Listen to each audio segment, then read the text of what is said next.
এখন রাখলে কি পড়ে যাবে?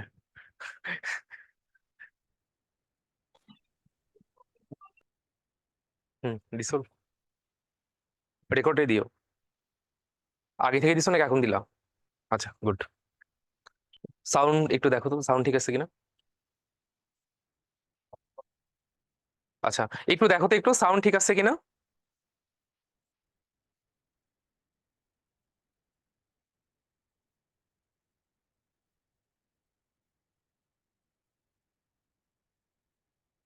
জানিস? আচ্ছা, শুরুতে একটু বলে নিই যারা আছো আর কি। আজকের ক্লাসটা হচ্ছে একটু টাফ মনে হবে, যেহেতু তোমরা একটু আগে একটা ক্লাস করেছো। 1 ঘন্টা ক্লাস চলে গেছে। তো আজকের ক্লাস যেটা, যাদের মোটামুটি হচ্ছে একটু ফ্রেশ আছো বা একটু বেশিক্ষণ পড়তে পারো, বুঝতে পারো, এনার্জি আছে, তারা হচ্ছে ক্লাসটা এখনই পুরোটা দেখবা। আর যদি এমন হয় যে না, যে মোটামুটি 1 ঘন্টা বা 1 ঘন্টা সময় তুমি বুঝতে পারতেছো না, যেহেতু বেশ কিছু ক্রিটিক্যাল টার্ম আজকে থাকবে, সেক্ষেত্রে আমার সাজেশন থাকবে ক্লাসটা হচ্ছে আবার আরেকবার হচ্ছে একবার বা দুইবার আবার নতুন করে দেখে নেওয়ার জন্য। তো আজকের ক্লাসটা আসলে একটু একটু টাফ, সেটাও খেয়াল করতে হবে। আর আজকে ক্লাসের মধ্যে হচ্ছে কোনো চ্যাট মেসেঞ্জার বা এগুলো কিছু করবা না। যেগুলো পড়াই বা বুঝাই সেগুলো একটু দেখার চেষ্টা করবা। তো আপনার সামনের দিকে যাই।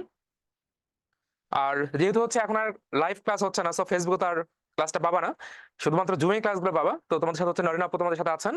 সো যেটা বোঝো না বা কোনো সমস্যা হয় বা কিছু একটা, সেটা হচ্ছে তোমরা লিখো, কমেন্টে জানিও। আচ্ছা, শুরুতে একটু দেখো। শুরুতে আমরা যেটা পড়বো আজকে বা যেটা দেখবো, যেটাই বলো, সেটা হলো বল ও চাপ কি। বল এবং চাপকে কি দ্বারা প্রকাশ করা হয়? বল এবং চাপের গাণিতিক প্রকাশ আছে কি? যদি থাকে তাহলে সেটা প্রকাশ করো। বল এবং চাপের একক ও মাত্রা সমীকরণ কি, সেটা লিখো। তো এই পুরো ব্যাপারটা আমরা আসলে দেখবো। তোমাদের নর্মালি প্র্যাকটিক্যালি মনে হতে পারে যে বল আর চাপ তো একই জিনিস, যে আমি এখানে একটু চাপ দিলাম, এই যে আমি হাত দিয়ে ধাক্কা দিচ্ছি, তাহলে এটা একই সাথে আমি বলতে পারি বল প্রয়োগ করেছি। আবার একই সাথে আমি বলতে পারি এখানে হচ্ছে আমি চাপ দিয়েছি।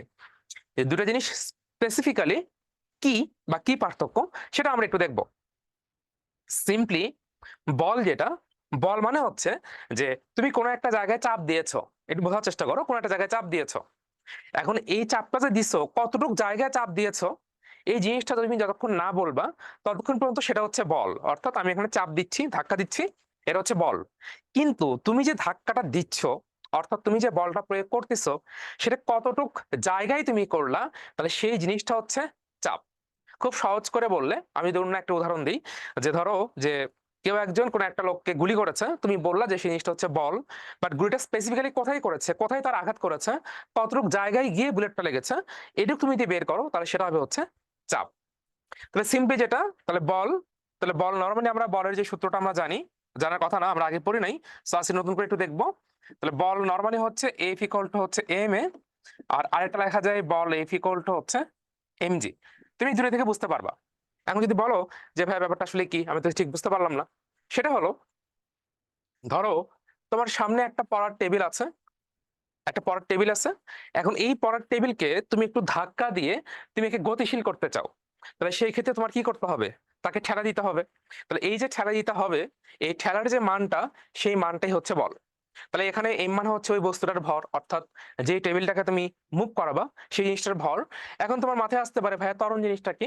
ত্বরণ জিনিসটা কি, এটা হচ্ছে আমরা আগের ক্লাসগুলোতে খুব ভালো করে পড়েছে। তারপর যদি আমি একটু মনে করাই দিই, সেক্ষেত্রে আমরা জানি যে ত্বরণে মানে হচ্ছে ভি বাই টি, অর্থাৎ প্রতি সময়ে বা একক সময়ে একটা বস্তুর বেগের যে পরিবর্তন অথবা বেগ বৃদ্ধির যে মানটা, সেটা হচ্ছে ত্বরণ। তার মানে যদি আমি বলি যে একটা বস্তুর ত্বরণ হচ্ছে 1 মিটার পার সেকেন্ড স্কোয়ার, তাহলে কেন মিটার পার সেকেন্ড স্কোয়ার, এগুলো আগের ক্লাসগুলো বলেছে, আগের ক্লাসগুলো দেখে নিতে হবে, নয়তো কিন্তু এই ক্লাসটা বুঝবা না। তাহলে কেন মিটার পার সেকেন্ড স্কোয়ার? কারণ ভি এর এককটা হচ্ছে মিটার পার সেকেন্ড আর সময়ের এককটা হচ্ছে সেকেন্ড। তো মিটার পার সেকেন্ডকে যদি আমি আরেকটা সেকেন্ড দিয়ে ভাগ করি, তাহলে সেটা হবে মিটার পার সেকেন্ড স্কোয়ার। তাহলে যেটা বলতেছিলাম যে 1 মিটার পার সেকেন্ড স্কোয়ার ত্বরণ মানে কি, অর্থাৎ প্রতি সেকেন্ডে যদি কোনো একটা বস্তুর বেগ 1 মিটার পার সেকেন্ড করে বৃদ্ধি পায়, তাহলে সেটা ত্বরণকে আমরা বলবো 1 মিটার পার সেকেন্ড স্কোয়ার। অর্থাৎ ধরো আমি আমি হচ্ছে একটা বাঘ, তাহলে প্রথম সেকেন্ডে আমার বেগ যদি 1 হয়, দ্বিতীয় সেকেন্ডে গিয়ে আমার বেগ হবে 2, তৃতীয় সেকেন্ডে বেগ হবে 3, চতুর্থ সেকেন্ডে বেগ হবে 4। অর্থাৎ প্রতি সেকেন্ডে আমার বেগের মানটা বেড়ে যাচ্ছে, এটা মানেই হচ্ছে ত্বরণ 1 মিটার/সেকেন্ড স্কোয়ার। যাই হোক, তো তুমি যদি কোনো একটা বস্তুকে ত্বরণকে যদি তার ভর দিয়ে গুণ করো, তখন তুমি তার বলের মানটা পাবা। এখন তুমি বলতে পারো, ভাইয়া তাহলে একটা এম এ লিখেছেন কেন আর একটা এম জি লিখছেন কেন? তো এম এ কেন লিখছি, যখন বস্তুটা তোমার এরকম, এটা তুমি জানো, আমরা যে রাস্তায় চলাফেরা করি, এই রাস্তা কিন্তু এরকম সমতল। তো সমতল যে রাস্তা, সমতল রাস্তাকে বলা হয় হচ্ছে এক্স অক্ষ। এই এক্স অক্ষে তুমি যদি একটা বস্তু রেখে দাও, তাহলে এই বস্তু তো ভাই জীবনও কখনো মুভ করবে না, এই বস্তুটা এমনই থাকবে। তার মানে একে মুভ করানোর জন্য একটা বল প্রয়োগ করতে হবে, এরপর সে সামনের দিকে আগায় যাবে। তার মানে এখানে যেটা করতে হবে, তোমাকে রৈখিক ত্বরণ দিতে হবে। এই জিনিসটা বলাই হচ্ছে রৈখিক ত্বরণ। এই রৈখিক ত্বরণটা হচ্ছে এ। এই কে যদি এম দ্বারা গুণ করা হয়, তাহলে তুমি যে বলটা পাবা, এটা হচ্ছে রৈখিক বল। কিন্তু এই বস্তুকে তুমি যদি এখন এই বরাবর না দিয়ে, ধরো আমি করলাম কি, এখানে একটা গাছের উপরে এই বস্তুটাকে ঝুলায় রেখে আসলাম, যেহেতু গাছের উপর আমি ঝুলায় রাখছি, সেটা একটা দড়ি আছে, এখন তুমি যদি গিয়ে এখানে কুট্টুস করে দড়িটা কাটে দাও, তাহলে সেই ক্ষেত্রে কিন্তু এই বস্তু একা একাই নিচে পড়ে যাবে। অর্থাৎ তার কিন্তু নতুন করে আর রৈখিক যে ত্বরণটা আছে সেটা তোমাকে দিতে হবে না, বা বল প্রয়োগ করতে হবে না। তাহলে সেখান থেকে বস্তুটা যখন নিজেই পড়ে যাবে, তখন সেই মানটা এফ ইকুয়াল টু হবে হচ্ছে mg। কেন সে নিজেই পড়বে? কারণ অভিকর্ষ ত্বরণ, সে নিজেই এখানে নিচের দিকে ক্রিয়াশীল থাকবে। এই কথাগুলো গত ক্লাসে পড়ানো হয়েছে। সো আমি আগেই বলেছি, ক্লাসগুলো থাকবে হচ্ছে কানেক্টেড। আগের ক্লাস যদি ভালো করে না করো, না বোঝো, তাহলে পরের যে ক্লাসটা আছে সেটা কিন্তু বুঝতে পারবে না। সো আগের ক্লাস ভালো করে করতে হবে, দেন আমার ক্লাসে আসতে হবে। আচ্ছা, এখন তোমার প্রশ্ন আসতে পারে যে এফ যে আমি লিখছি, তাহলে এই এফ আর উপরের এফ কি দুটো সেম কিনা? হ্যাঁ, মানের দিক থেকে সেম, কিন্তু নামের দিক থেকে সেম না। যেমন আমি যদি বলি যে একটা মানুষের হচ্ছে দুটা ছেলে আছে, আমার আর জামান, তাহলে আমার আর জামান তার সন্তান, দুইজনই কিন্তু একটা মানুষের সন্তান, তাহলে সন্তানের দিক থেকে তারা সেম। বাট যদি বলা হয় যে আমানের নাম কি আর জামানের নাম কি, তাহলে নামের দিক থেকে কিন্তু তারা কিন্তু সেম না। এটা হচ্ছে ওই রকম, দুটোই হচ্ছে বল, বাট নিচের যে বলটা আছে, এই বলটা আসলে এফ না, এই বলটা হচ্ছে বস্তুর ওজন।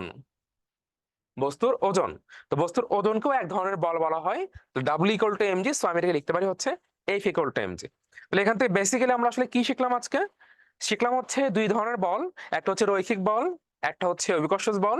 রৈখিক বলটা হচ্ছে F equal to M A, আর অভিকর্ষজ বলটা হচ্ছে এফ ইকুয়াল টু এম জি।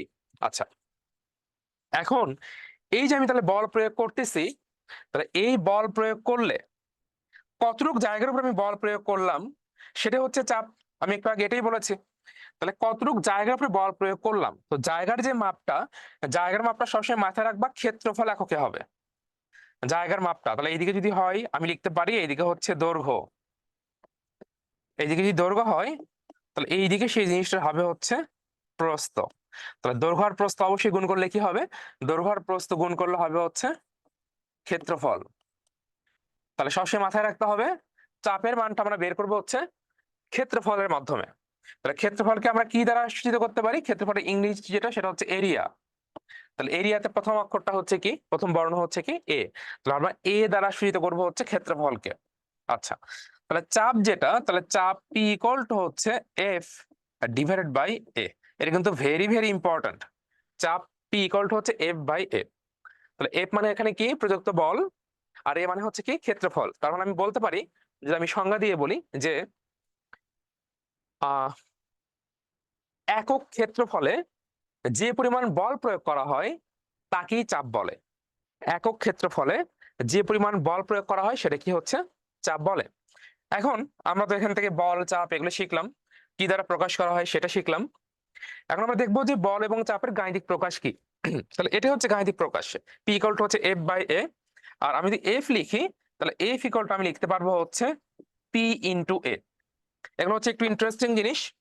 যেহেতু আমি এখানে F equal to P into A লিখেছি, তাহলে একটু আগে কিন্তু আমি সূত্র লিখেছিলাম, সেই সূত্র কিন্তু আমার ছিল যে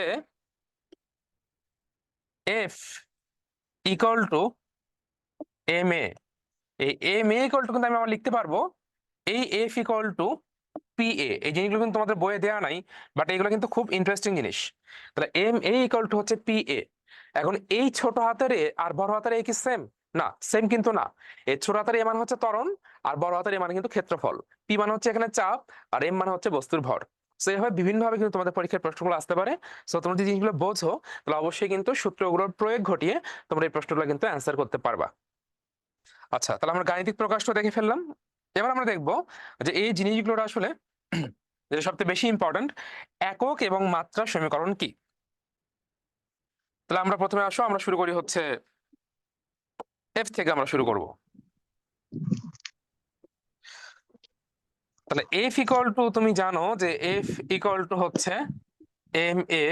তাহলে প্রথমে আমি একক লিখি, তাহলে এম, তাহলে ভরের যে একক, ভরের একক হচ্ছে কেজি, গুণ ত্বরণ। তাহলে ত্বরণ একক মানে কি? বেগ বাই সময়ের একক। তাহলে বেগের একক আমরা কি পড়েছি এতদিন? বেগের একক আমরা পড়েছি হচ্ছে মিটার পার সেকেন্ড, আর নিচে হচ্ছে আরেকটা সেকেন্ড। তাহলে সেই ক্ষেত্রে এটা হবে হচ্ছে kilogram into metre per second, একটা এস উপরে যাবে, এটা আসবে। তাহলে সেই ক্ষেত্রে আমরা বলের একক লিখতে পারবো kilogram metre per second square. বলের একক কিন্তু আসলে কিন্তু এটা, তুমি বইয়ে দেখবা যে বইয়ে কিন্তু এই এককটার কথা তারা উল্লেখ করে নাই, তারা উল্লেখ করা হচ্ছে নিউটন, বলের একক নিউটন। অর্থাৎ এই মানটাকে একবারে যেটা লেখা যায় সেটা হচ্ছে নিউটন। তাহলে কিলোগ্রাম মিটার পার সেকেন্ড স্কোয়ারকে আমরা লিখতে পারবো হচ্ছে নিউটন। সো বলের একক হচ্ছে নিউটন। আমরা বলের একক বের করলাম। তাহলে এবার আমরা বের করবো বলের মাত্রা সমীকরণ। তাহলে বলের মাত্রা সমীকরণ মানে কি? ভরের মাত্রা সমীকরণ গুণ হচ্ছে ত্বরণের মাত্রা সমীকরণ। তাহলে ভরের মাত্রা সমীকরণ তুমি জানো, এগুলো আগের ক্লাসে পড়ানো হয়েছে, এম। আর ত্বরণের মাত্রা সমীকরণ মানে হচ্ছে বেগের মাত্রা সমীকরণ বাই সময়ের মাত্রা সমীকরণ। তাহলে বেগের মাত্রা সমীকরণ হচ্ছে এল টি ইনভার্স ওয়ান, সময়ের মাত্রা সমীকরণ হচ্ছে টি। সো তাহলে আমি একবার লিখতে পারবো হচ্ছে M L T inverse two. এগুলো কিন্তু খুব গুরুত্বপূর্ণ, আগেও বলেছে। তাহলে এটা হচ্ছে আমাদের বলের মাত্রা সমীকরণ। তাহলে বলটা আমরা বের করতে পেরেছি। এবার আমরা যেটা করব, আমরা চাপের মাত্রা সমীকরণ বের করব, একক বের করব। তাহলে চাপ পি ইকুয়াল টু হচ্ছে এফ বাই এ। তাহলে মাত্র আমরা চাপের যে এককটা বের করেছি সেটা বের করছে হচ্ছে নিউটন। আর ক্ষেত্রফলের একক আমরা জানি, একটু আগে বলেছিলাম, ক্ষেত্রফল মানে কি? দৈর্ঘ্য ইন্টু প্রস্থ। তাহলে দৈর্ঘ্যের একক মিটার, প্রস্থের একক মিটার। তাহলে মিটার ইন্টু মিটার গুণ করে হবে মিটার স্কোয়ার। তাহলে এখান থেকে তোমার থাকবে নিউটন পার মিটার স্কোয়ার। তুমি চাইলে এইভাবে লিখতে পারো, আবার তুমি যদি চাও যে না আমি এইভাবে লিখতে চাই না, আমি নিউটন পার মিটার স্কোয়ার এভাবে লিখতে চাই, তাহলে এটাও কিন্তু কারেক্ট। সো দুটো জিনিসই কিন্তু এখানে অনেক কারেক্ট। আচ্ছা, তাহলে আমরা চাপেরটা বের করলাম। এখন যারা একটু বেশি ভালো বোঝো তারা যদি বলো যে ভাইয়া যদি আমি এভাবে না বের করে, একটু আগে যেটা শিখেছিলেন যে এফ এর একক ছিল হচ্ছে এরকম, এফ এর একক ছিল হচ্ছে kilogram metre per second square divide by ক্ষেত্রফলের একক হচ্ছে মিটার স্কোয়ার। তাহলে কিলোগ্রামকে আমি এখান থেকে কিলোগ্রামই রাখতে পারি। এখানে এম স্কোয়ার, এখানে যেহেতু দুটো আছে, একটা এম একটা এম আমি কাটতে পারি, নিচে তাহলে আরেকটা এম থাকবে। তাহলে এই এমটা উপরে গিয়ে হবে হচ্ছে এম ইনভার্স ওয়ান, আর আমি লিখবো হচ্ছে এস ইনভার্স টু। যে ভাই এটা চাপের একক হইতে পারে কিনা? হ্যাঁ, অবশ্যই তোমার যুক্তি সঠিক। তাহলে এটাও কিন্তু চাপের একক। তাহলে এখানে কিন্তু দুটো জিনিস দেখালাম, একটা হচ্ছে চাপের একক হচ্ছে নিউটন পার মিটার স্কোয়ার, এটা লেখা যে কথা। আবার kilogram per metre per second square, এটাও কিন্তু চাপের একক। আর এটার বাইরে, অর্থাৎ এই দুটোর বাইরে আরেকটা চাপের ব্যবহারিক একক আছে। যেহেতু চাপ ব্যাপারটা আবিষ্কার করেছে হচ্ছে বিজ্ঞানী প্যাসকেল, তার নামের প্রতি সম্মান জানিয়ে এই জিনিসটাকে বলা হয় হচ্ছে হলো পি এ, অর্থাৎ প্যাসকেল। তাহলে প্যাসকেল হচ্ছে একটা একক, নিউটন পার মিটার স্কোয়ার হচ্ছে একটা একক, আবার kilogram per metre per second square কিন্তু আরেকটা একক। তো তিনটা একক নিয়ে আমরা কথা বললাম। আচ্ছা, তাহলে আমরা হচ্ছে এখানে বের করেছি হচ্ছে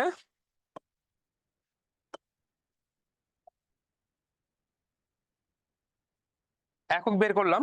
সো আমরা একটু মাত্রা সমীকরণ নিয়ে একটু কথা বলবো।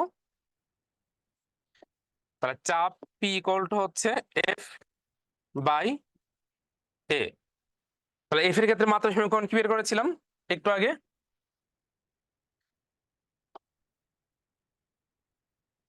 তাহলে এফ এর ক্ষেত্রে ছিল হচ্ছে এম এ ছিল। তাহলে এম এর ক্ষেত্রে ছিল হচ্ছে M L T inverse two, আর নিচে এরিয়া মানে কি? দৈর্ঘ্য ইন্টু প্রস্থ। তাহলে দৈর্ঘ্য ইন্টু প্রস্থ মানে হচ্ছে এল স্কোয়ার। তাহলে একটা এল সরায় দাও, M L inverse one T inverse two. তাহলে এটা হবে হচ্ছে চাপের মাত্রা সমীকরণ। তো এই ছিল হচ্ছে টোটাল এই জিনিসটা। তুমি এখানে দেখতেই পারতেছো, একটা চিত্র দিয়ে বোঝানোর চেষ্টা করা হয়েছে যে এটা হচ্ছে একটা একটা কিউবিক একটা বক্স, যেটা হচ্ছে একটা কিউবিক একটা বক্স। এই বক্সে পানি রাখা আছে, এই পানিটা নিচের দিকে চাপ প্রয়োগ করতেছে। তাহলে এই নিচের যে তলটা আছে, তাহলে এই তলের ক্ষেত্রফল ধরা হয়েছে হচ্ছে এ। তাহলে এখানে যেই বলটা প্রয়োগ করা হচ্ছে, তাহলে যেহেতু একক ক্ষেত্রফলে প্রয়োগ করা হচ্ছে, তাহলে একক ক্ষেত্রফলে প্রয়োগ করা মানে হচ্ছে সেটা হচ্ছে পি। সো সেই ক্ষেত্রে পি ইকুয়াল টু, তার আমরা লিখবো হচ্ছে এফ বাই এ, যেটা আমরা এতক্ষণ পড়লাম। এই যে প্রেসার পি ইকুয়াল টু হচ্ছে এফ বাই এ। আর এই ব্যাপারগুলো যেটা, এগুলো আস্তে আস্তে আমরা উচ্চতর ক্লাসে গিয়ে জানবো, সম্ভবত ক্লাস 10-এ তোমাদের এগুলো নতুন করে থাকবে। এখানে বলা হচ্ছে 12টা যেটা করতেছে পুশিং, তাহলে পুশ মানে কি, সে ধাক্কা দিচ্ছে। আর এই 12টা যেটা করতেছে পুলিং, সে আসলে টানতেছে। কারণ আমরা একটা বস্তুকে কিন্তু ধাক্কা দিয়েও সরাইতে পারি, আবার টান দিয়েও সরাইতে পারি। আর লাস্টের সেলটা যেটা করতেছে সেটা হচ্ছে ক্যারিং। তাহলে ক্যারিং মানে হচ্ছে কি, সেই জিনিসটা বহন করতেছে। তাহলে এখানে একটা জিনিস আমি একটু বলে দিই, এই পুশিং আর পুলিং যে ব্যাপারটা, এই দুই জায়গাতেই ত্বরণ হিসেবে এ কাজ করবে। আর যেহেতু লাস্টের ছেলেটা একটা বক্স ক্যারি করে নিয়ে যাচ্ছে, সে ছেড়ে দিলেই বক্সটা নিচে পড়ে যাবে, তাহলে এই জায়গায় অভিকর্ষ ত্বরণ জি কাজ করবে। এগুলো একটু অবশ্যই চিত্রগুলো একটু খেয়াল করো, বুঝে বুঝে একটু পড়ো। তো যারা আছো এই মুহূর্তে জমে, আমাকে একটু জানাও যে এইটুকু আসলে বুঝছো কিনা, বা এইটুকু নিয়ে কোনো ঝামেলা হইলো কিনা, আমাকে জাস্ট একটু 1 মিনিট একটু জানাও।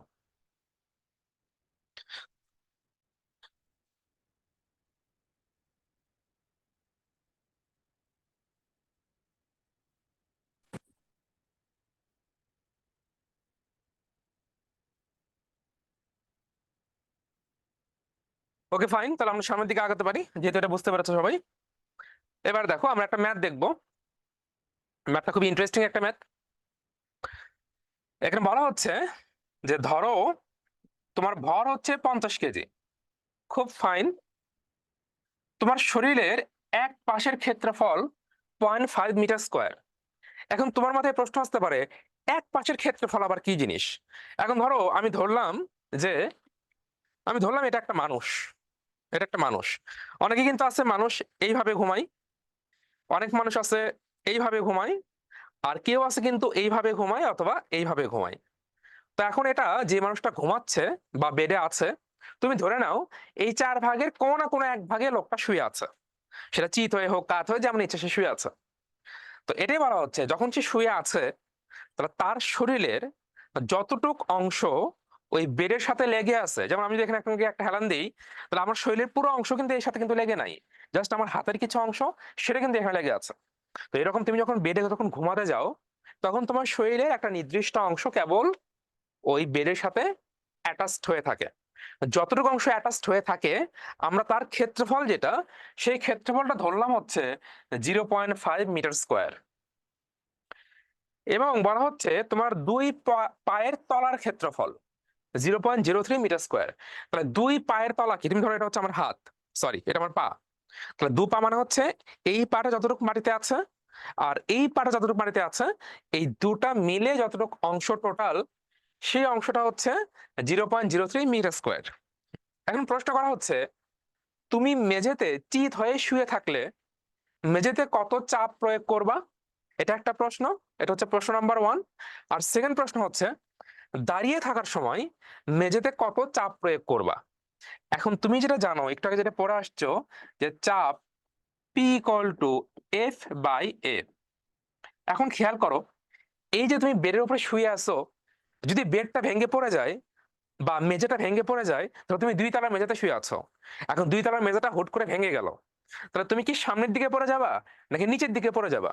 তাহলে তুমি অবশ্যই নিচের দিকে পড়ে যাবা। তো যেহেতু নিচের দিকে পড়ে যাবা, তাহলে এখানে কোন ত্বরণটা কাজ করতেছে, রৈখিক ত্বরণ নাকি অভিকর্ষ ত্বরণ? ডেফিনেটলি অভিকর্ষ ত্বরণ। কারণ আমরা এখানে জি নিয়ে কথা বলতেছি।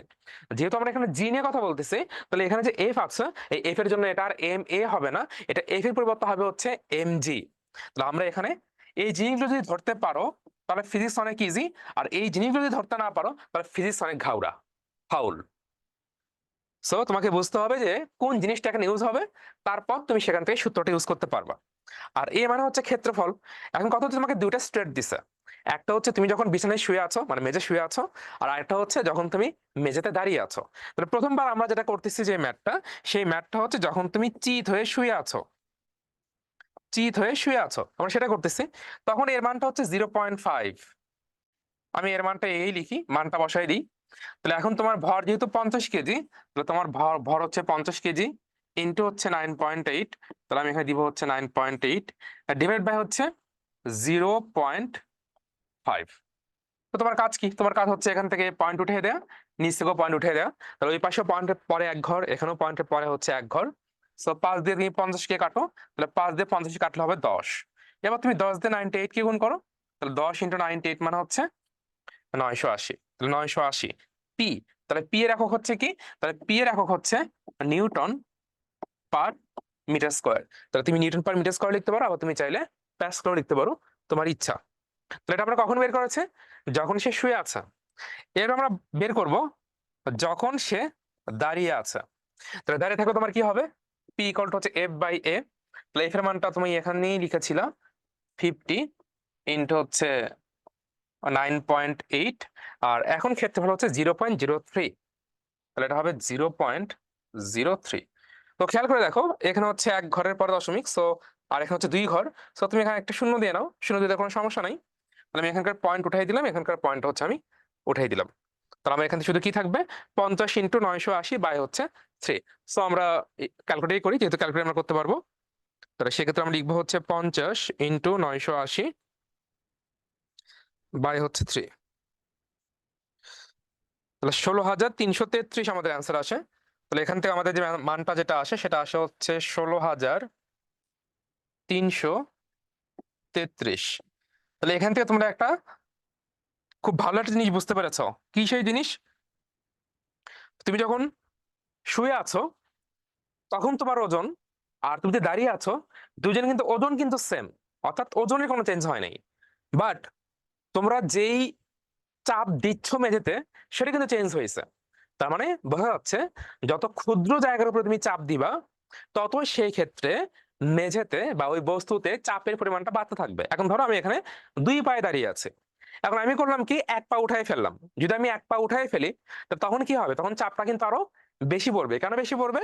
আমরা এখানে যে এর মানটা যে 0.03 ইউজ করেছি, যখন আমি এক পায়ে দাঁড়াবো তখন এই থ্রিটা কিন্তু অর্ধেক হয়ে যাবে, থ্রিটা কিন্তু অর্ধেক হয়ে কিন্তু 1.5 হয়ে যাবে। তো তোমাদের পরীক্ষার প্রশ্ন কিন্তু এইভাবে হবে, যে এই যে একটু ক্রিটিক্যাল করে দেওয়া, যে দুই পায়ে দাঁড়ায় আছে, এখন সে এক পায়ে দাঁড়ালো, তাহলে সেই ক্ষেত্রে এখন চাপের পরিমাণ কত হবে? সো এগুলো কিন্তু অবশ্যই একটু বুঝতে হবে। আচ্ছা, তাহলে আমাদের যে মান দুটো থাকে, তাহলে সেটা হচ্ছে 980 আর 16,333। তাহলে মান দুটো আমরা একটু মনে রাখি। মান দুটো হচ্ছে 16,333, আমি একটু লিখে রাখি, 16,333 আর হচ্ছে 980। Okay fine. তাহলে কেন মানটা একটু লিখলাম দেখো, আমাকে বলা হয়েছে দাঁড়িয়ে থাকা অবস্থায় দেওয়া চাপ শুয়ে থাকা অবস্থায় চাপের কত গুণ। তাহলে দাঁড়িয়ে থাকা অবস্থায় যে চাপ, তাহলে আমি তার নাম দিলাম হচ্ছে পিএস। কেন এস লিখছি? স্ট্যান্ডিং। যখন তুমি স্ট্যান্ডিং অবস্থায় আছো তখন তোমার যে চাপটা, তাহলে দাঁড়িয়ে থাকা অবস্থায় যে চাপ আমি ধরলাম, এই চাপটা শুয়ে থাকা অবস্থায়, যে শুয়ে থাকা অবস্থায় তো হচ্ছে আমি ইচ্ছে করে এটা লিখলাম হচ্ছে কি লিখবো, এটাকে আমি ধরো টি লিখলাম, পিটি। তাহলে এই অবস্থায় কত গুণ আমি ধরলাম, এটা হচ্ছে এন গুণ। এই জিনিসটা নতুন, একটু শেখো। তাহলে দাঁড়িয়ে থাকা অবস্থায় চাপ ধরলাম হচ্ছে পিএস, আর শুয়ে থাকা অবস্থায় যে চাপটা আমি সেটা ধরলাম হচ্ছে পিটি। তাহলে পিএসটা যদি এন ইন্টু পিটি হয়, তাহলে এন এর মানটা আমাকে বের করতে হবে। তাহলে এন এর মানটা বের করতে বলছে, তাহলে এন এর মানটা তোমার কি হবে? পিএস আর ডিভাইড বাই হবে হচ্ছে পিটি। তাহলে পিএস মানে কি? দাঁড়িয়ে থাকা অবস্থায় কত ছিল? দাঁড়িয়ে থাকা অবস্থা ছিল 16,333, আর পিটি যেটা, তাহলে পিটির মানটা ছিল হচ্ছে 980। সো আমি এখন যেটা করবো, এটা ভাগ করে দিব। তাহলে ভাগ করলে আসে হচ্ছে প্রায় 17-এর মতো একটা মান আসে। ভাগ করলে আসে হচ্ছে প্রায় একটা 17-এর মতো মান। তার মানে বুঝতেই পারতেছো যে তুমি যখন মেঝেতে দাঁড়িয়ে আছো, সেই চাপের পরিমাণটা তুমি যখন মেঝেতে শুয়ে আছো চিত হয়ে, সেই চাপের 17 গুণ। এই কোশ্চেনটা কিন্তু অনেক গুরুত্বপূর্ণ, সো একটু ভালো করে দেখো। তাহলে আমরা একটু পরের দিকে যাই। আচ্ছা, তাহলে পরের দিকে যেটা, সেটা হচ্ছে নিউটনের গতির সূত্রগুলা। তোমার বইয়ে সব থেকে বেশি গুরুত্বপূর্ণ যদি কিছু থেকে থাকে, সব থেকে বেশি, তাহলে সেটা হচ্ছে এই জিনিসটা। এই জিনিসটা তোমার এসএসসি তে থাকবে, এই জিনিসটা তোমার ইন্টারমিডিয়েটে থাকবে, এবং তোমার ইন্টারমিডিয়েটে তোমাকে এই জিনিসটা প্রচুর ভোগাবে। তুমি বলতে পারো ভাই আমি মাত্র ক্লাস 9-এ পড়ি, কেন কলেজ নিয়ে ভয় দেখাচ্ছেন? এটা আমি বলে রাখলাম। সো যারা এই জিনিসটা স্কুল লেভেলে খুব ভালোভাবে ডেভেলপ করে যাবে, কলেজ পর্যায়ে গিয়ে তারা এই জিনিসটা থেকে একদম রিল্যাক্সে থাকবা, তোমাকে ঝামেলা করবে না। তো তুমি যদি ক্লাসগুলো একটু দেখো, বোঝো, এটা নিজে নিজেকে কিছু প্রশ্ন করো, তাহলে সেই ক্ষেত্রে এই জিনিসগুলো প্রবলেম হবে না। তো নিউটনের গতিসূত্র হচ্ছে, আমরা জানি সবাই যে তিনটা সূত্র দিয়েই সারা বিশ্বে উনি পরিচিত। সো এই জিনিসটা মুখে বলার আগে আমরা একটা ভিডিও দেখে আসি, যে ভিডিওতে জিনিসটা আসলে কি বা কিভাবে বোঝানোর চেষ্টা করা হয়েছে, দেন আমরা একটু পড়াতে ফিরে আসি।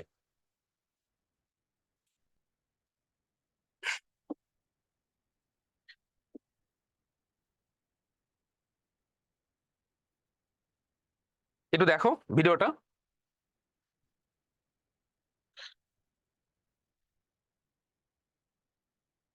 শুরু থেকে দেখো। যে একটা মেয়ে হচ্ছে এখানে মুভ করতেছে, তার মানে গতির ব্যাপারটা আসছে। গতির ব্যাপারটা আসলে গতিসূত্র হবে। এখানে গাড়িটা মুভ করতেছে, চাকা ঘুরতেছে, এরপরে যে বিজ্ঞানী নিউটন সে চলে আসলো। একটু খেয়াল করো, আমি বলে বলে যাচ্ছি। তাহলে প্রথম যে সূত্রটা, প্রথম সূত্রকে এটা আমি বাংলায় একটু পরে বুঝাই দিচ্ছি। তাহলে প্রথম সূত্র আমরা কিছু এক্সাম্পল দেখবো। তাহলে আমরা এখানে একটু দেখে নিই শুরুতেই, যে আমরা একটু এখান থেকে একটু পরে পরে যাই।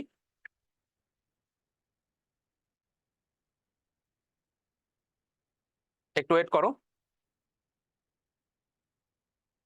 দেখো এখানে যে ব্লকগুলো ছিল, আমি এটার নাম ভুলে গেছি, জিনিসটার নামটা আসলে কি, খেলাটার নামও ভুলে গেছি।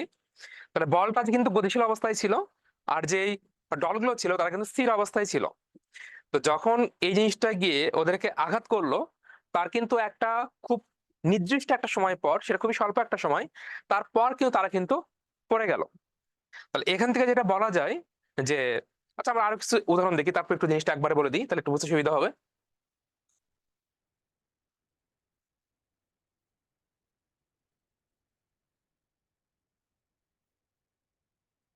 তাহলে একটু খেয়াল করে দেখো, বলটা যে পরিমাণ গতিতে ছিল, সে কিন্তু গিয়ে যেগুলোকে সে আঘাত করলো, তারা কিন্তু সেই গতিতে কিন্তু ছিটকে পড়ে যেতে পারতো, বাট সেটা কিন্তু তারা কিন্তু যায় নাই। তারা কিন্তু খুব স্লোলি পড়ে গেছে। এবং যে গিয়ে ধাক্কা দিল, তার বেগটা কিন্তু প্রশমিত হয়ে গেছে। এটার মধ্যে একই সাথে নিউটনের গতিসূত্রের প্রথম সূত্র, দ্বিতীয় সূত্র, তৃতীয় সূত্র, তিনটাই বলা যায়। কিন্তু আমরা এখানে তিনটা সূত্র বলবো না, আমরা শুধু একটা সূত্র বলবো। সেটা হচ্ছে যে, স্থির বস্তু আজীবন স্থির থাকতে চায়, আর গতিশীল বস্তু আজীবন গতিশীল থাকতে চায়। সহজ করে বললে, যে স্টুডেন্টটা পড়ালেখা কম করে সে আজীবন কমই করতে চায়, আর যে বেশি করে সে বেশি করতে চায়। তাহলে এই জিনিসটা হচ্ছে তার এক ধরনের ধর্ম, অর্থাৎ তার যে আলস্যতা বা জড়তা, সেখান থেকে সে বের হয়ে আসতে চায় না। তার যে কমফোর্ট জোন, সেই কমফোর্ট জোনের মধ্যে সে থাকতে চায়। এই ব্যাপারটা বলা হচ্ছিল জড়তার সূত্র। এটা হচ্ছে নিউটনের গতিবিদ্যার প্রথম সূত্র, যেখানে এটাই বলা হয়েছে যে স্থির বস্তু আজীবন স্থির থাকতে চায়, আর গতিশীল বস্তু সবসময় গতিশীল থাকতে চায়। তারা তাদের যে কমফোর্ট জোনটা আছে সেখান থেকে তারা বের হতে চায় না। এটা ছিল প্রথম সূত্র। প্রথম সূত্র তোমরা একটা এক্সাম্পল দেখেছো, আরো কিছু এক্সাম্পল একটু দেখো।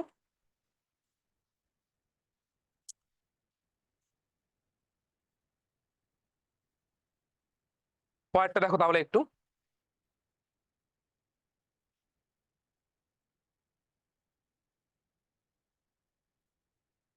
দেখো এখান থেকে হচ্ছে একটা মহাকাশচারী একদম পৃথিবী পৃষ্ঠ থেকে অনেক উপরে গিয়ে সে লাফ দিচ্ছে। এগুলো আরো আগে একটু পরে ক্লাসগুলোতে ভালো বুঝবা। তো ওই জায়গায় গিয়ে জি এর মানটা হচ্ছে কম, যেহেতু ওখানে গিয়ে জি এর মানটা কম, যেহেতু ওখানে গিয়ে জি এর মানটা কম, এই জন্য তুমি তোমার বাসার ছাদ থেকে লাফ দিলে যেভাবে নিচে পড়বা, যত জোরে নিচে পড়বা, উনি কিন্তু এত নিচে কিন্তু এত জোরে পড়বে না। কারণ কি, ওখানে জি এর মানটা কম।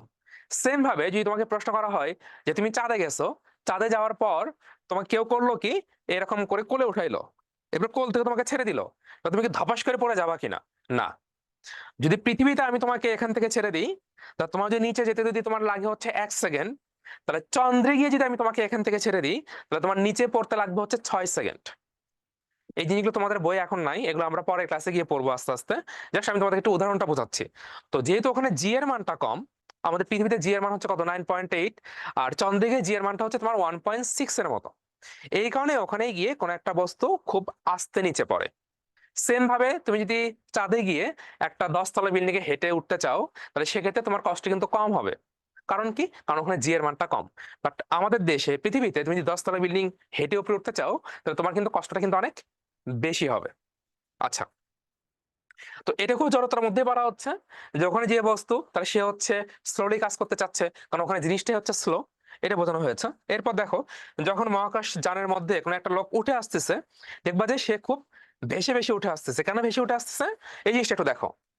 এটা কিন্তু ভূতের মতো মনে হচ্ছে। আমি জানি তোমরা অনেক ইংলিশ মুভি দেখেছো। ইংলিশ মুভিতে তুমি এরকম অনেক সিনারি দেখেছো যে একটা মানুষ একা একাই উপর দিকে শূন্যে ভাসতেছে। এর কারণ কি? এর কারণ হচ্ছে আমার যদি ভর যদি 50 কেজি হয়, তাহলে আমার ওজন কত হবে? 50 × 9.8, তাহলে আমার ওজন, এই ওজন আমি নিচের দিকে থাকবো। কিন্তু উনি এখন যেখানে আছে সেখানে জি এর মানটা খুবই কম। ধরো সেখানে জি এর মানটা হচ্ছে শূন্যের কাছাকাছি। তো যেহেতু জি এর মানটা কম, তাহলে ওই মানটা দিয়ে যদি আমি তার ভরকে গুণ করি, তাহলে কি হবে? খুব জিরোর কাছাকাছি একটা মান হবে। তো জিরোর কাছাকাছি মান মানে কি? তার ওজন একেবারেই নগণ্য, যার কারণে গিয়ে সে এখানে ভাসবে। এখন তোমার মনে হতে পারে যে ভাসবে, ব্যাপারটা ঠিক বুঝলাম না। ধরো পলিথিন, এটা পলিথিন কিন্তু খুবই হালকা। তুমি মাঝে মধ্যে দেখবা রাস্তায় পলিথিন উঠতেছে। কেন পলিথিন উঠতেছে? কারণ পলিথিনের ভর খুব কম। অভিকর্ষ ত্বরণ পৃথিবীতে জি এর মান 9.8, কিন্তু 9.8 যদি আমি ভর খুব কম দিয়ে গুণ করি, ওটা কিন্তু শূন্যের কাছাকাছি হবে, যার কারণে সে পৃথিবীতে সেটা উঠতেছে। সেম ভাবে এই লোকটা যখন মহাকাশে যখন গেছে বা মহাকাশ যানে যখন আছে, তখন তার ভর ঠিক থাকলেও তার যে অভিকর্ষ ত্বরণ সেটা শূন্যের কাছাকাছি, যার কারণে দুটা গুণ করে যে মানটা হচ্ছে, সেই মানটা হচ্ছে শূন্যের কাছাকাছি, যার কারণে এই লোকটা দাঁড়ায় থাকতে পারতেছে না, সে এরকম উঠতেছে। তোমরা এরকম বহু মুভি দেখবা যে এরকম মহাকাশ যানের মধ্যে যারা আছে তারা কোমরে বেল্ট লাগায় রাখছে, যেন তারা উড়িয়ে অন্যদিকে চলে না যায়। দেখো একটু এগুলা। আচ্ছা, এরপর আসো।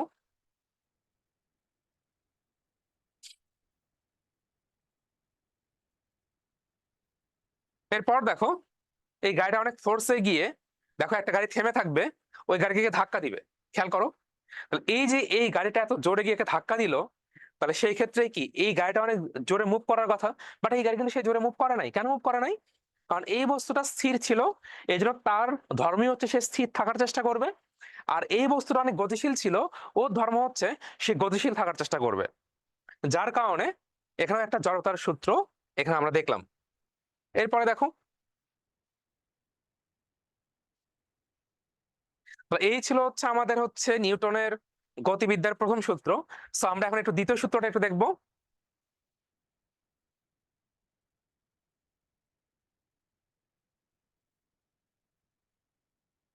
দ্বিতীয় সূত্র একটু দেখো। দেখো একটা ফাঁকা একটা হুইল চেয়ারের মতো জিনিস, হুইল চেয়ার না আর কি, শপিং চেয়ার। তাহলে ফাঁকা যে শপিং চেয়ার, সেটা কত ফাস্ট মুভ করতেছে। কারণ কি? কারণ ওর উপর কোনো ভর নাই, এই জন্য দেখো এ অনেক জোরে দৌড়াইতেছে। যখন তুমি এর উপর বিভিন্ন মালামাল দিবা, দেখো এই যে মালামাল টালামাল সবকিছু ভর্তি করে দিছো, তাহলে এখন কি আরো এত জোরে দৌড়াতে পারবে? সে কিন্তু এখন অনেক স্লো দৌড়াবে। তাহলে এখানে যেহেতু তুমি অনেক ভর দিয়ে দিলা, অর্থাৎ ভরের পরিবর্তন করলা, যার কারণে সে এখন অনেক স্লো দৌড়াবে। যেহেতু সে স্লো দৌড়াবে, তাহলে সেই ক্ষেত্রে তার কিসের পরিবর্তন হবে? তার ভরবেগের পরিবর্তন হবে। যদি বলো ভাই ভরবেগের পরিবর্তন আবার কি জিনিস, গত ক্লাসে পড়িয়েছি এটা, যে ভর আর বেগের গুণফলকে ভরবেগ বলা হয়। তো যেহেতু এখানে ভরের পরিবর্তন হয়েছে, তাহলে ভরবেগের পরিবর্তন হবে। আবার যদি বেগের পরিবর্তন হয়, তাহলে ভরবেগের পরিবর্তন হবে। পরে আসো।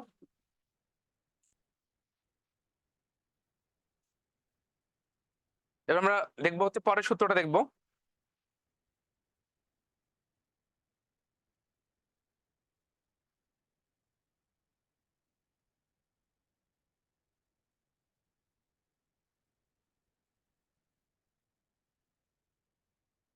এটা হচ্ছে সব থেকে বেশি গুরুত্বপূর্ণ ফর্মুলা। এটা দিয়ে সবকিছু লিড করা হয়। এটা দেখো, তোমাদের মতো দুইটা বাচ্চা এখানে লাফ দিচ্ছে। তাহলে ও লাফ দিয়ে একা একা কিন্তু উপর দিকে জাম্প করতেছে। তুমি যদি মেঝেতে গিয়ে লাফালাফি করো, তুমি কিন্তু এভাবে কিন্তু উঠবা না। তুমি যদি মেঝেতে গিয়ে এভাবে লাফালাফি করো, তুমি কিন্তু কখনোই উঠবা না। তো তার মানে ওরা যেখানে লাফটা দিচ্ছে একটা নাইলনের দড়ির মতো, সেটা এমনটাই এলাস্টিক। সো তুমি যখন এই যে লাফ দিচ্ছ, তুমি একটা বল প্রয়োগ করতেছো, উল্টা সে তোমাকে বল প্রয়োগ করতেছে, যেই বলের কারণে তুমি উপর দিকে লাফ দিয়ে উঠতেছো। আর তুমি বলতে পারো ভাই এটা তো মানুষ, আমরা চাইলেই লাফ দিতে পারি, এখানে সেই কাজ করা হচ্ছে। তাহলে মানুষ বাদে আমরা অন্য একটা এক্সাম্পল দেখি যেখানে এই ব্যাপারটা নাই। একটু দেখো। দেখো, বেলুন, বেলুনের মধ্যে পানি ভর্তি করা হয়েছে। এবার পানি ভর্তি করার পর সেটা উপর থেকে ছেড়ে দেওয়া হচ্ছে। তোমরা এই জিনিসগুলো হচ্ছে বাসে প্র্যাকটিক্যাল এক্সাম্পল করে দেখতে পারো। তো যখন জিনিসটা এখানে ছেড়ে দিয়ে ছেড়ে দেওয়া হচ্ছে, তখন দেখো একা একা সে লাফ দিচ্ছে। কারণ কি? কারণ সে যখন নিচে পড়লো তখন যে বল দ্বারা সে ওই তলটাকে আঘাত করবে, ওই তল তাকে তাকে পাল্টা আঘাত করবে, সেই আঘাতের কারণে সে উপর দিকে লাফ দিয়ে উঠবে। তো এই ছিল হচ্ছে আমাদের 3টা ফর্মুলা। সো আমরা একটু এবার এখন মেইন পরে আবার ফিরে যাই।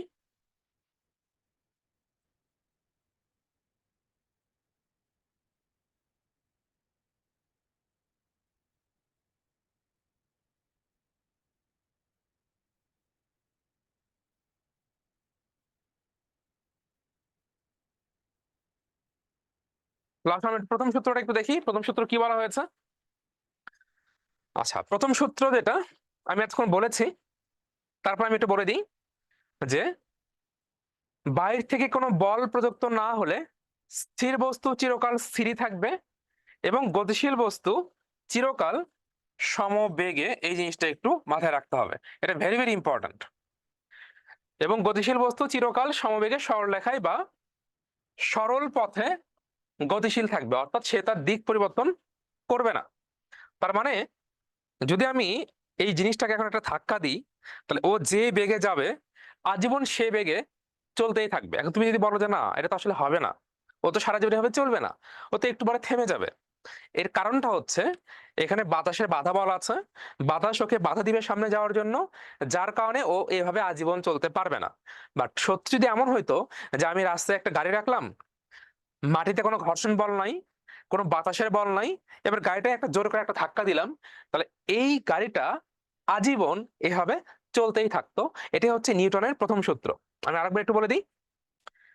বাহির থেকে কোনো বল প্রযুক্ত না হলে স্থির বস্তু চিরকাল স্থির থাকবে এবং গতিশীল বস্তু চিরকাল সমবেগে সরল রেখায় গতিশীল থাকবে।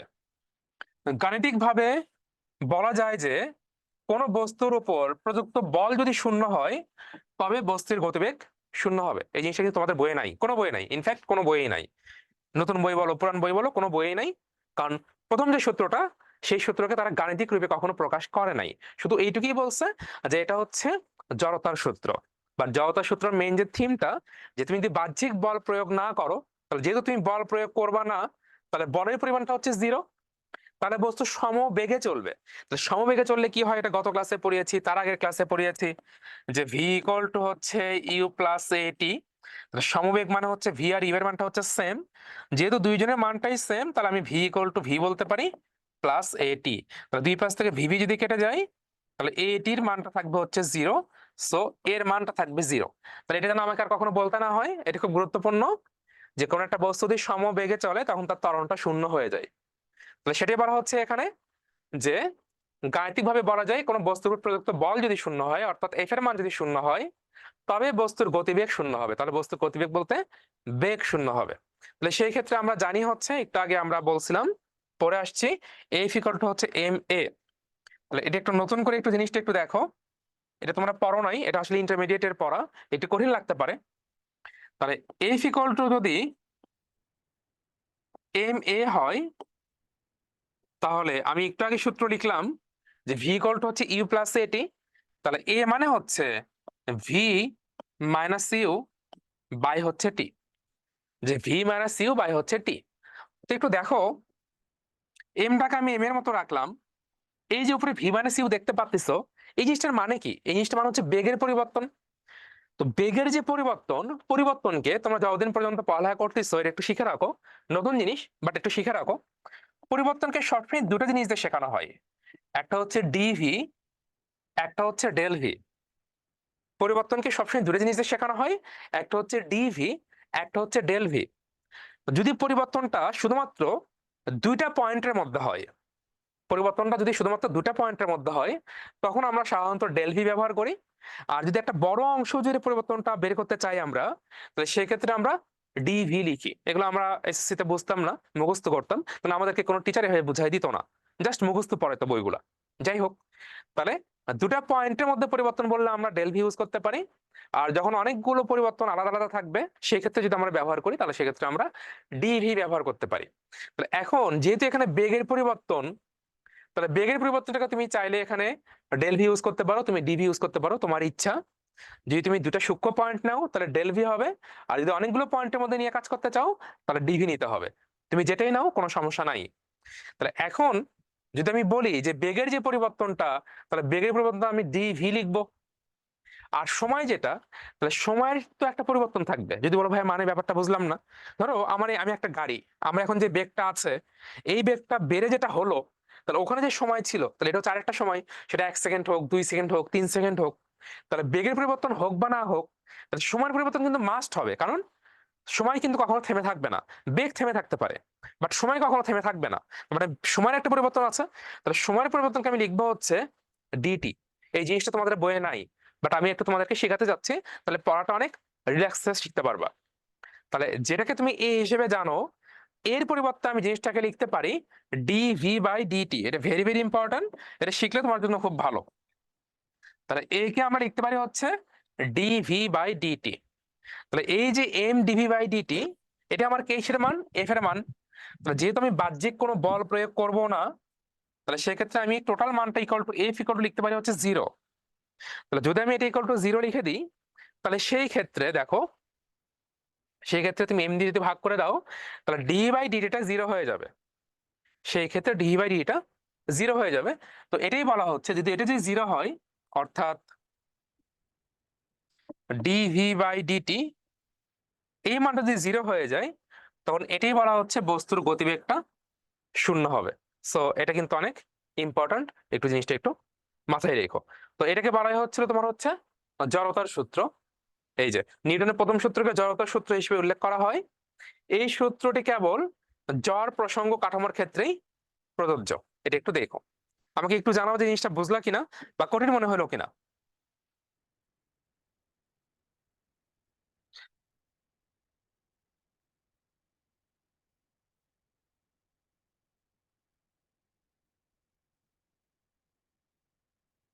একটু জানিও যে মানে কোনো কঠিন মনে হয়েছে কিনা বা কোনো ঝামেলা মনে হচ্ছে কিনা।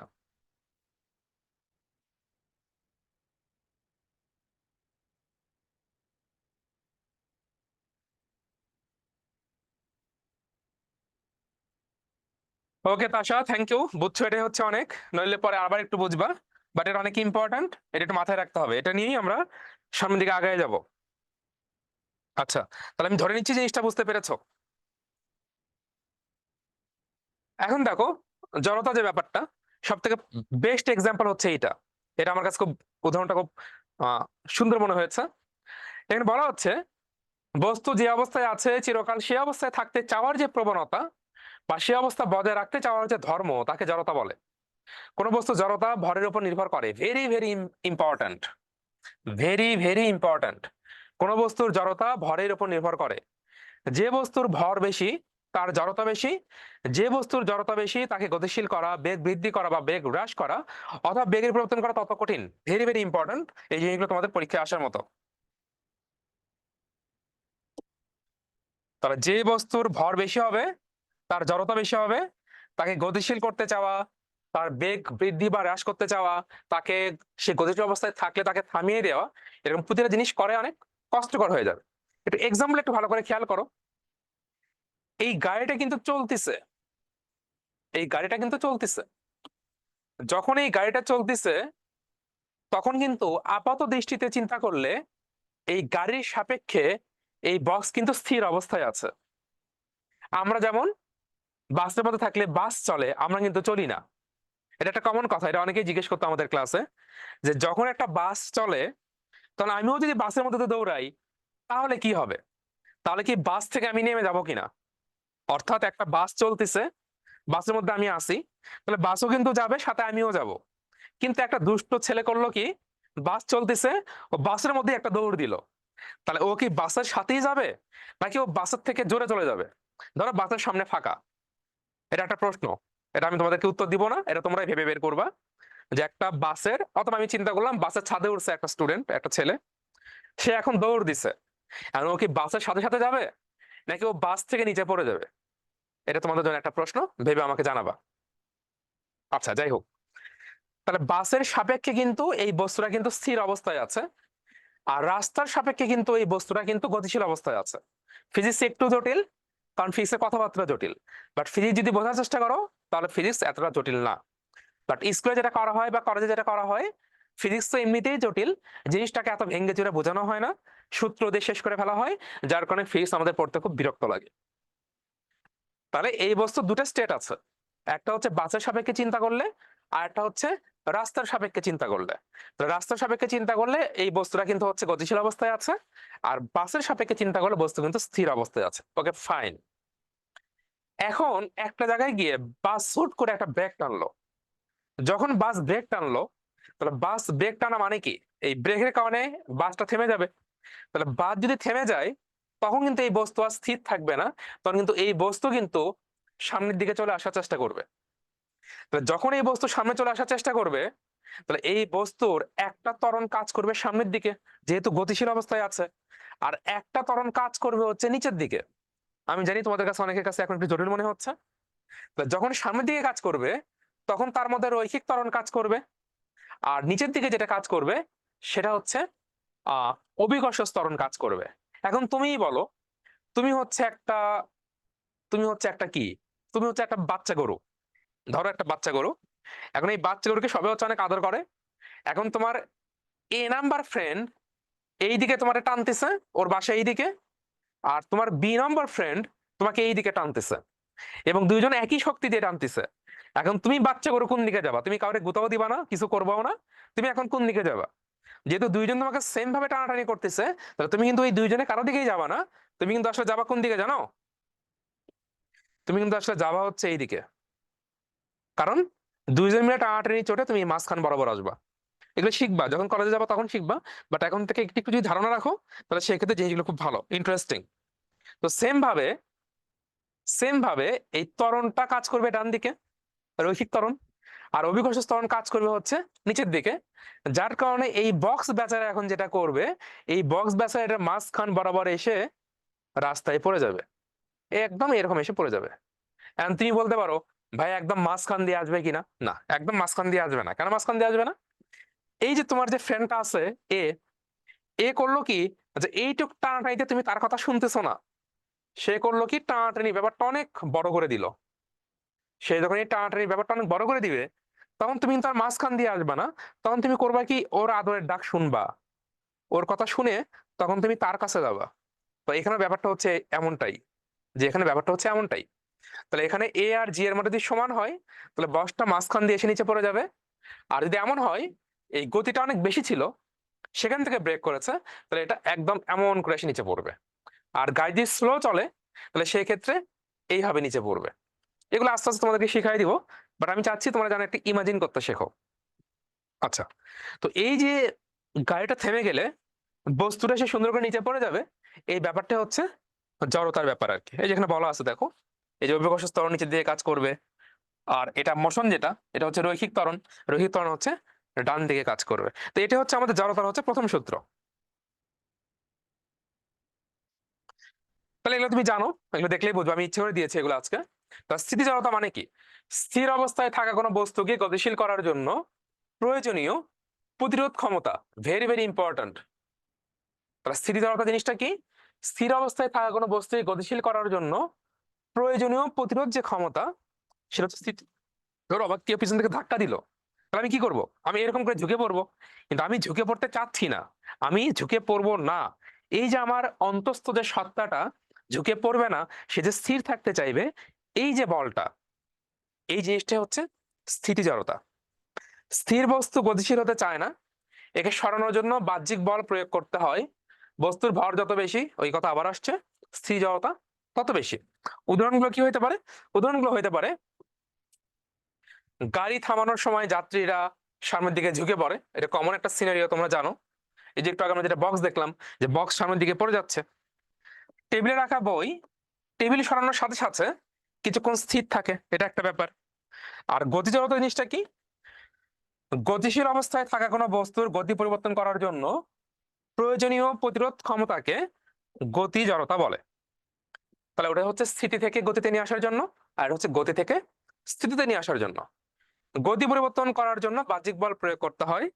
আমরা এখানে উদাহরণ হিসেবে দেখতে পারি, চলন্ত গাড়ি থেকে হঠাৎ লাফ দিলে মাটিতে পড়ে যাওয়া। তুমি দেখো, তোমাদের একটু ছোট বলতে পারবা না, দেখবা যে কেউ যদি রানিং গাড়ি থেকে লাফ দেয়, তাহলে সে কিন্তু আর মাটিতে স্থির থাকে না। ওই গাড়ির যে বেগ আছে, ওই বেগের প্রয়োগে সে রাস্তায় পড়ে যায় বা রাস্তায় পড়ে সে গড়াগড়ি খায়।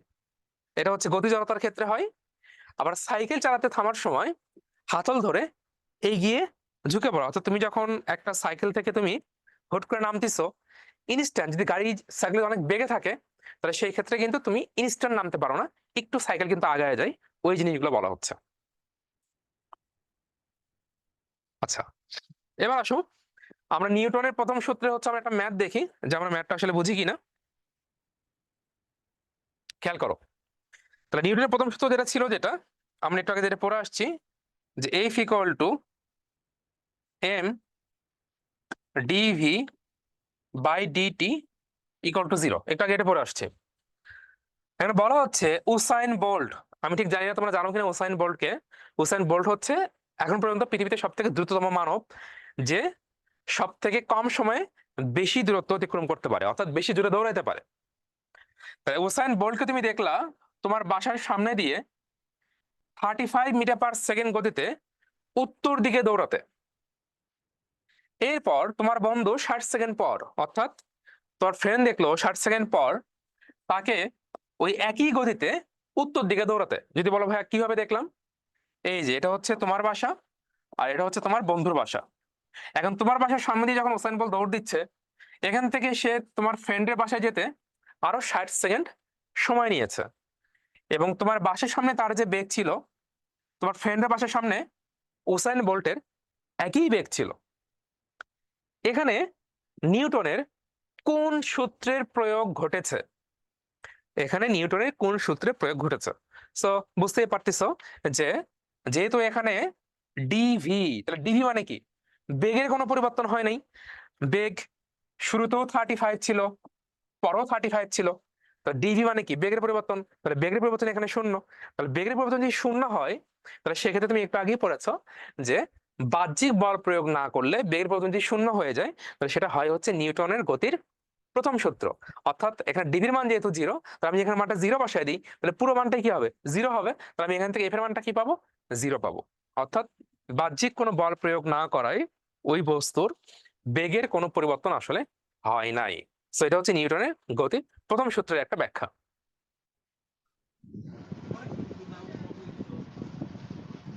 আমার মনে হয় আজকে এটুকুই থাকা উচিত, কারণ তাছাড়া পরে বুঝবা না। আমরা বাকি যে জিনিসগুলো আছে সেটা হচ্ছে আমরা পরের ক্লাসে হচ্ছে আমরা দেখবো।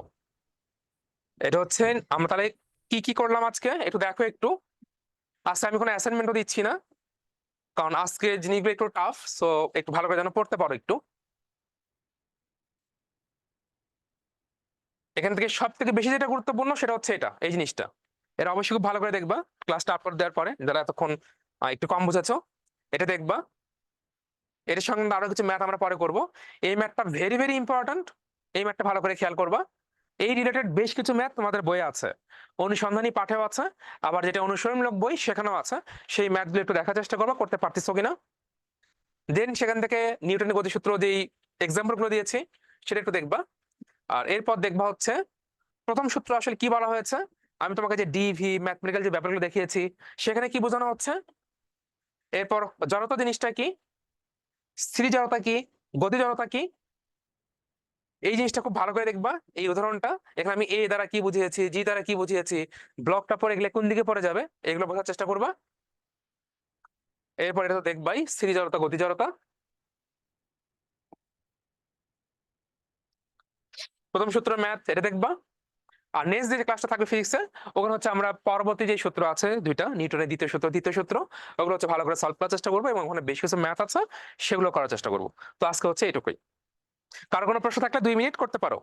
যদি কারো কোনো প্রশ্ন থাকে 2 মিনিট তাহলে হচ্ছে করতে পারো, বা কিছু বলার থাকলে, বা ফিজিক্স কেমন লাগতেছে সেটাও বলতে পারো, বা কন্টেন্ট আর একটু সহজ করতে হবে কিনা, বা আসলেই পড়া বুঝতেছো কিনা, ওভারঅল আমাকে 2 মিনিটে জানাতে পারো।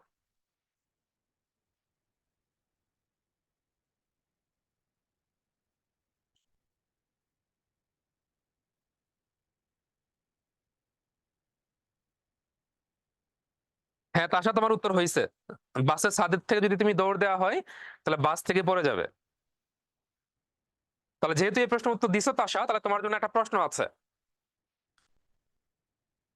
তাশার জন্য প্রশ্ন হলো,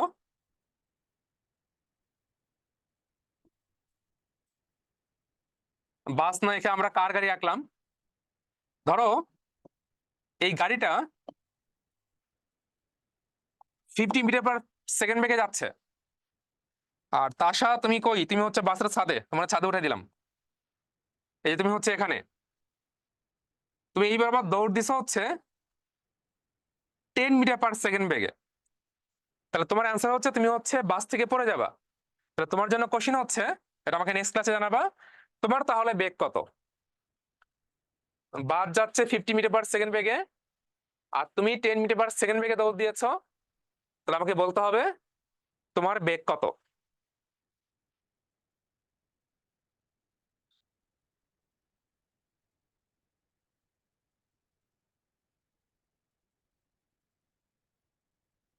জাবির লিখেছে হচ্ছে ফিজিক্স বুঝতে পেরেছে হচ্ছে 60%। 60% কেমনে বলে বোঝে এটা আমি জানি না। তাহলে আমাকে জানাও তুমি স্কুলে কত পার্সেন্ট বুঝতা। এখানে যদি 60% বোঝো তাহলে স্কুলে কত পার্সেন্ট বুঝতা, এটাও আমাকে জানাও।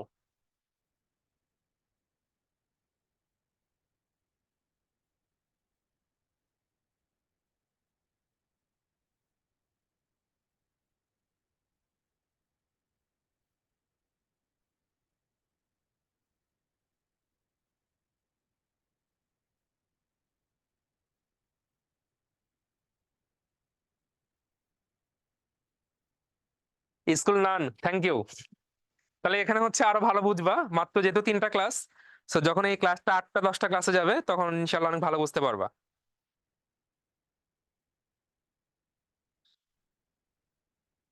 তো ঠিক আছে তাহলে, তাহলে আশা করি এগুলো বুঝতে পেরেছো। আর কোনো প্রবলেম হলে তো গ্রুপে অবশ্যই জানাবা, সেখান থেকে হচ্ছে আমরা সলভ করে দেওয়ার চেষ্টা করবো। ওকে তাহলে, থ্যাংক ইউ, আজকে এতটুকুই থাক।